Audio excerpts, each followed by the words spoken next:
Hello class. ये second part है आपकी वीडियो का। इंडियन कॉन्स्टिट्यूशन के ऊपर जो वीडियो बन रही है उसका सेकंड पार्ट है। तो पहले पार्ट में हमने डिस्कस किया है अबाउट द कॉन्स्टिट्यूशन कि कॉन्स्टिट्यूशन क्या होता है, रूल ऑफ लॉ क्या होता है, ये सारी चीज़ें डिस्कस करी हैं। अब हम जो डिस्कस करने वाले हैं वो ये हैं कि इस फीचर कॉन्स्टिट्यूशन में कौन से फीचर्स हैं, हमारे कॉन्स्टिट्यूशन में कौन से फीचर्स हैं, राइट। हमारा देश कैसे चलता है काइंड ऑफ, ये हम आज समझेंगे। तो आज के लर्निंग ऑब्जेक्टिव्स हैं, on completing this lesson you will know about the constitution, the Indian constitution, उसके की feature, federal structure, organs of the government, parliamentary form of government, universal adult franchise, fundamental rights and duty, directive principles of state policy. इन सब चीज़ों के बारे में आप जानेंगे हम। So first of all, in the previous lesson you have read that India is a democracy, and to make this democracy successful a constitution has been created, एक constitution बनाया गया है। In this chapter we shall try to understand the basic feature of the Indian constitution and the need for it। हमारे constitution के features क्या क्या हैं वो जानेंगे और कॉन्स्टिट्यूशन की ज़रूरत क्या है। Most countries in the world have a constitution. The constitution serves several purposes. दुनिया की हर कंट्री में कॉन्स्टिट्यूशन है, कॉन्स्टिट्यूशन के बहुत पर्पस होते हैं। देखो अब ये पर्पस क्या क्या होते हैं। Certain ideal that form the basis of the kind of the country। एक तो इससे हमें पता चलता है कि वो कंट्री किस टाइप की है, वो कंट्री किस टाइप की है, मतलब मान लो मोनार्कियल है, डेमोक्रेटिक है, क्या है, कौन से टाइप की कंट्री है। First it lay out certain ideal that form the basis of kind of the country that we as citizen aspire to live, कि हम कैसी कंट्री चाहते हैं, क्या हमारी कंट्री मोनार्की है या हमारी कंट्री डेमोक्रेटिक है, कैसी है। A constitution tell us what fundamental nature of our societies, हमारी सोसाइटी कैसी है उसके बारे में बताती है।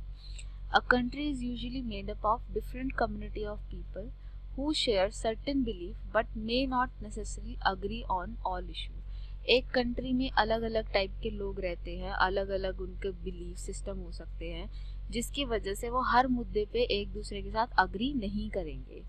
A constitution help serve as a set of rules and principles that all person in a country can agree upon as the basis of the way in which they want the country to be governed। देखो तो constitution क्या करता है, अगर हर कोई अपनी अपनी बात बोलना चाहे कि नहीं, जैसे कि कोई गेम खेल रहे हो, मान लो आप फुटबॉल का गेम खेल रहे हो, आपको दूसरे पे यकीन नहीं है कि वो कैसे खेलोगे, आप बिना कोई रूल इस्टेब्लिश किए क्या आप गेम खेल सकते हो।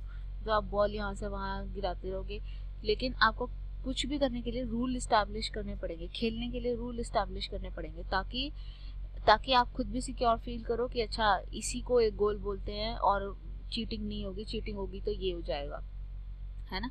तो ऐसे ही जब हम एक कम्युनिटी में रहते हैं तो हमें भी सिक्योरिटी चाहिए होती है, हमें भी कुछ रूल्स चाहिए होते हैं कि अच्छा मेरे साथ बुरा नहीं होगा, हुआ तो मैं ये कर सकता हूँ, ठीक है। तो क्या मेरी बात को भी माना जाएगा या मेरी चीज़ों को भी समझा जाएगा, ये सारी चीज़ें कॉन्स्टिट्यूशन के थ्रू हम कर सकते हैं। Yeah, constitution serves a set of rule and principle that all person in a country can agree upon as the basis of the way in which they want the country to be governed। Constitution क्या करता है, help करता है country को govern करने में। This include not only the type of the government but also an agreement on certain ideal that they believe the country should uphold। ना ये केवल लोगों के गवर्नमेंट के अंदर अग्रीमेंट की गवर्नमेंट कैसे मूव करेगी, बल्कि सोसाइटी कैसी होगी ये उसके बारे में भी बताता है। सोसाइटी कैसी होगी, अलग कैसी होगी, ये उसके बारे में भी बताता है। ये देखिए अलग अलग हमारी कितनी डाइवर्सिटी है, जहाँ पे भी जा रहे हैं। State Jammu Kashmir language Urdu, Himachal Pradesh language Hindi, Uttarakhand Hindi, UP Hindi, यहाँ पे मराठी, तो ऐसे हर जगह डाइवर्सिटी है। ये डाइवर्सिटी, ये सब लोग सोच सकते हैं ना कि हमारे साथ धोखा हो जाएगा, तो दूसरे के ऊपर ट्रस्ट ना करें, हो सकता है हम भी नहीं करते हैं किसी के ऊपर ट्रस्ट, तो हम किसी के साथ ट्रस्ट कैसे बना के चले सोसाइटी में, एक पीसफुल सोसाइटी कैसे बनाए, वो तभी जब रूल्स लिखे होंगे कि कोई किसी को ऐसा नहीं कर सकता, कोई राह चलते ऐसे नहीं कर सकता, वैसे नहीं कर सकता, और ये सारी चीज़ें कहाँ लिखी है, कॉन्स्टिट्यूशन में। इसी की वजह से हम सब लोग इकट्ठा रह पा रहे हैं। द इंडियन कॉन्स्टिट्यूशन की feature, the long experience of the authoritarian rule under the colonial state convinced Indians that free India should be a democracy in which everyone should be treated equally and allowed to participate in government. जितना जो rule चला यहाँ पे India में अंग्रेज़ों का, उससे उन्होंने जो इंडियंस है उन्होंने एक ही बात सीखी कि जो डेमोक्रेसी है वो ही बेस्ट वे है, उस क्योंकि सबको हक होना चाहिए। तो उन्होंने डिसाइड कर लिया था कि इंडिया जब भी फ्री होगा तो इंडिया को एक डेमोक्रेसी ही बनाएंगे। और हमारे और कौन से फीचर हैं, जैसे फेडरल फीचर है। फेडरल फीचर में क्या होता है, जो पावर होती है वो एक लेवल ऑफ गवर्नमेंट में ही सारी कॉन्सेंट्रेटेड नहीं होती, वो डिफरेंट लेवल ऑफ गवर्नमेंट में डिवाइडेड होती है, जैसे सेंट्रल गवर्नमेंट में, स्टेट गवर्नमेंट में और लोकल गवर्नमेंट में, ऐसे पावर डिवाइडेड रहती है। जैसे central government India including all it's state is govern by one central government, the union government, in matter of national importance. जो नेशनल इंपॉर्टेंस के मुद्दे होते हैं, जैसे नेशनल सिक्योरिटी, करेंसी वगैरह, ये चीज़ें ये तो हर स्टेट की अलग अलग नहीं हो सकती ना, तो पूरे देश की एक होनी चाहिए, तो ऐसे मुद्दे सेंट्रल गवर्नमेंट देखती है। However, every state has its own special need and it is not possible for the union government to take care of all those needs. Her state की अलग अलग नीड्स होती हैं, अलग अलग उसका रहन सहन होता है, तो ऐसा नहीं है कि हम हर स्टेट को एक ही तरह के रूल से गवर्न कर सकते हैं। तो स्टेट गवर्नमेंट को भी कुछ पावर दी गई है। The state government job is to make and give effect to the law that meet the need of the state. जो स्टेट की नीड को मीट करे ऐसे लॉ बनाए। Such system of government in individual state have control over their own affair but are controlled by central government in matter of national importance is called federal system. ऐसे type का system जिसके अंदर state government तो होती है लेकिन national importance के मुद्दों पर नेशनल गवर्नमेंट, सेंट्रल गवर्नमेंट ही अपना फैसला सुनाती है, तो ऐसी सिचुएशन को हम बोलते हैं फेडरल गवर्नमेंट। पंचायती राज क्या है, हमारी थर्ड टियर ऑफ गवर्नमेंट है। Under federalism the state are not merely agent of federal government but they draw their authority from constitution as well. जो स्टेट्स होते हैं वो सेंट्रल गवर्नमेंट के अधीन नहीं होते, अंडर नहीं होते। स्टेट्स को भी अपनी अलग से वैल्यू मिली हुई है, अपनी अलग से चीज़ें मिली हुई है जिसमें कि सेंटर बिल्कुल भी इंटरफेयर नहीं कर सकता। और ये किसने दिया है, ये कॉन्स्टिट्यूशन ने दिया है। ठीक है। all person in India are governed by law and policies made by each of these level of government। ये जो अलग अलग लेवल ऑफ गवर्नमेंट हैं वो ही अपने अपने राज्य में या जो यूनियन गवर्नमेंट है पूरे देश में लॉ बनाती है, चलाती है। दूसरा पार्ट है separation of power. There is separation of power between the union government and the state government.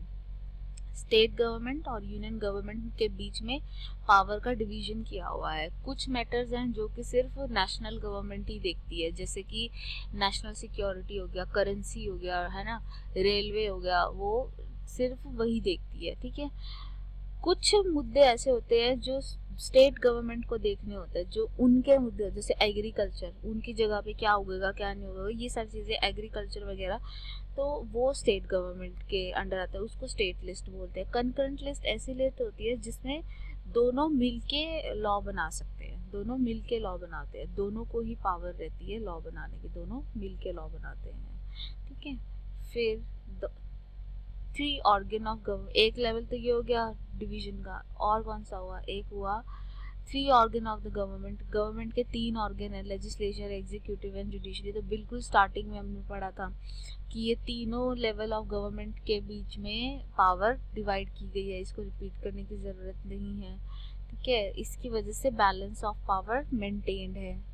फिर parliamentary form of government. India has parliamentary form of government. Parliamentary form of government में क्या होता है, जो legislature होता है उसी में से एग्जीक्यूटिव बनते हैं, जो हमने लोग चुन के भेजे हुए होते हैं, एमएलएज, एमपी, वो ही लोग मिनिस्टर बन जाते हैं। In such a system legislature and executive are closely linked, क्योंकि लेजिस्लेचर से ही एग्जीक्यूटिव बनेगा, मतलब जो प्राइम मिनिस्टर है वो उसका पार्लियामेंट का मेंबर होना ज़रूरी है, लेजिस्लेचर से बिलोंग करना ज़रूरी है। तो इससे लेजिस्लेचर और एग्जीक्यूटिव के बीच में एक स्ट्रॉन्ग बॉन्ड रहता है। In India prime minister and the other minister who hold the real power are member of legislature, वो लेजिस्लेचर के मेंबर्स होते हैं। Universal adult franchise, India has universal adult franchise. इसका मतलब है कि 18 साल से ऊपर इंडियन सिटीजन को किसी भी भेदभाव के बिना वोट देने का अधिकार है, कि वो अमीर है, गरीब है, क्या है क्या नहीं, इससे कोई फर्क नहीं पड़ता है। फंडामेंटल राइट्स एंड ड्यूटीज क्या होते हैं? In the constitution, India's constitution gives all Indian citizens certain rights which are considered essential for their well-being. These rights are called fundamental rights. जो इंडियन कॉन्स्टिट्यूशन है कुछ राइट्स देता है जो कि जीवन जीने के लिए बहुत ज़्यादा ज़रूरी है एक डेमोक्रेसी में, तो उन राइट्स को हम बोलते हैं fundamental right. These right I guaranteed by the constitution and can be enforced by court. तो ये गारंटी, इनकी गारंटी दी जाती है बाय द कॉन्स्टिट्यूशन, मतलब कॉन्स्टिट्यूशन बोलता है कि अगर तुम्हारे किसी ऐसे राइट का हनन होता है तो तुम आके कोर्ट में जस्टिस मांग सकते हो। The section of fundamental right has often been referred to as conscience of the Indian Constitution. ये की सोल है, ये तो बिल्कुल आत्मा है इंडियन कॉन्स्टिट्यूशन की।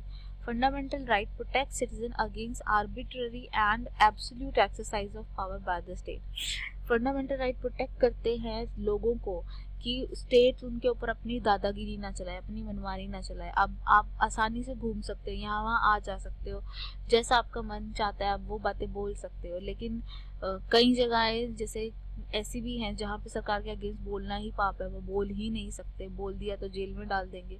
तो ये सब आप क्यों कर पा रहे हैं? क्योंकि आपको फंडामेंटल राइट्स दिए गए हैं कॉन्स्टिट्यूशन द्वारा। Fundamental rights and duties. The Constitution thus guarantees the right of individual against the state as well as against other individual. The Constitution also guarantees the right of minority against majority, है ना, minority को भी protect करता है majority से। In addition fundamental right, the constitution also mention certain duties जो कि हर एक सिटीजन को करनी चाहिए। जैसे कि हमारी फंडामेंटल ड्यूटीज, जैसे कि एग्जांपल दूँ तो कि नेशनल फ्लैग का, नेशनल एंथम का हमें सम्मान करना चाहिए, पब्लिक प्रॉपर्टीज़ का हमें ध्यान रखना चाहिए, ये हमारी ड्यूटीज़ हैं। तो इस तरह की ड्यूटीज़ भी हमारे कॉन्स्टिट्यूशन में लिखी हुई हैं। तो लर्निंग आउटकम में हमने क्या देखा? हमने जाना कि इंडिया एक फेडरल स्टेट है, फेडरल सिस्टम अपनाता है जिसमें सेंट्रल गवर्नमेंट है, स्टेट गवर्नमेंट के साथ पावर शेयर की हुई है। और क्या किया? और हमने देखा कि यूनिवर्सल एडल्ट फ्रेंचाइज क्या होती है, parliamentary form of government. Parliamentary form of government मतलब जो गवर्नमेंट है वो पार्लियामेंट में से ही बनेगी, पार्लियामेंट के लोगों से ही बनेगी। पार्लियामेंट मतलब लेजिस्लेचर है ना, उसी के लोगों से ही बनेगी। फंडामेंटल राइट्स एंड ड्यूटी, कुछ राइट्स दिए हैं कॉन्स्टिट्यूशन ने हमें ताकि हमारा जीवन सार्थक हो, मतलब एनिमल लिविंग के अलावा कि हमें जो जानवरों की तरह ना रहना पड़े, बल्कि कुछ अच्छे से जिए हम मतलब डिग्निटी से, सेल्फ रिस्पेक्ट के साथ जिए। तो उसके लिए हमें फंडामेंटल राइट्स भी प्रोवाइडेड हैं। Directive principle of state policy क्या होते हैं? डायरेक्टिव प्रिंसिपल्स डायरेक्शंस होती हैं जो कि गवर्नमेंट को दी गई हैं कि भाई आपको फ्यूचर में ऐसे लॉज बनाने हैं, कि बताते हैं कि ये ऐसे टाइप के लॉज आपको फ्यूचर में बनाने हैं। जैसे टाइप्स ऑफ डायरेक्टिव प्रिंसिपल क्या है? जैसे कि इट प्रमोट इकोनॉमिक जस्टिस, तो सरकार अब ऐसी नीतियाँ बनाएगी जिससे इकोनॉमिक जस्टिस हो। It promote welfare and social justice, ऐसी नीतियाँ बनेंगी जिससे सोशल जस्टिस हो, वेलफेयर हो। It strengthen the democratic system, ऐसे लॉज बनेंगे जिससे डेमोक्रेटिक सिस्टम स्ट्रेंथन हो। It seek to preserve our natural and cultural heritage, जैसे कि मान लो शिकार पे पाबंदी लगा देना, ऐसे कुछ रूल्स बनाए जाएंगे गवर्नमेंट द्वारा। ये सिर्फ डायरेक्शंस है कि ऐसा होना चाहिए। रिलेट्स टू फॉरेन पॉलिसी, कि हमें फॉरेन पॉलिसी का अच्छे से सम्मान करना चाहिए। उसके लिए मतलब अगर हमने किसी चीज़ पे कमेंट कर दिया है या कमिट कर दिया है तो फिर उसको हमें फॉलो करना चाहिए, और पूरे देश में उसको पूरे देश में भी उसकी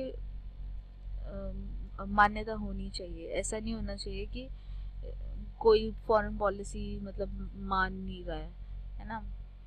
तो बाकी डिटेल के लिए आप मुझे कांटेक्ट कर सकते हैं, मेरा कांटेक्ट डिस्क्रिप्शन में है।